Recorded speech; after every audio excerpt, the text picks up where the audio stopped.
How do leaders prepare themselves and their people for the future, given the all the signals that you've identified in your work?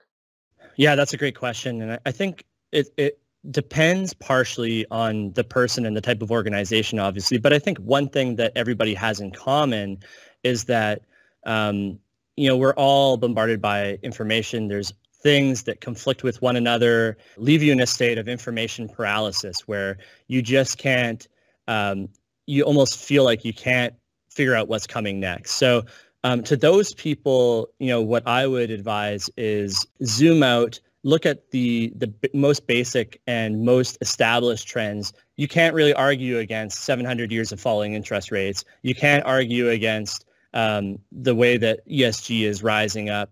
If you can have a good understanding of that basis and those foundations, I think making decisions about the future becomes a lot clearer, and you have less conflicting information. You can look at your own business, your own organization within the context of those trends and see which waves you can ride and which things you have to protect against.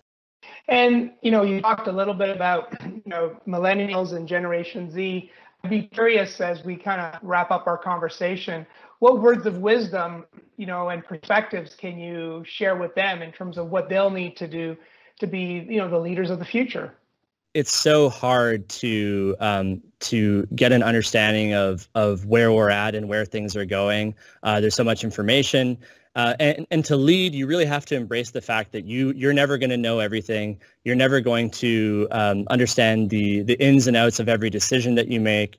And so you have to be comfortable with the fact that there's uncertainty, and you have to let that uncertainty help you grow, right? It's obviously a cliche, but if you look at a pearl, it grows because of irritation, right? It doesn't grow because it's super comfortable. It grows because it has irritation. And so leaders are the same way, right? We have to be in tough situations to be able to grow and lead.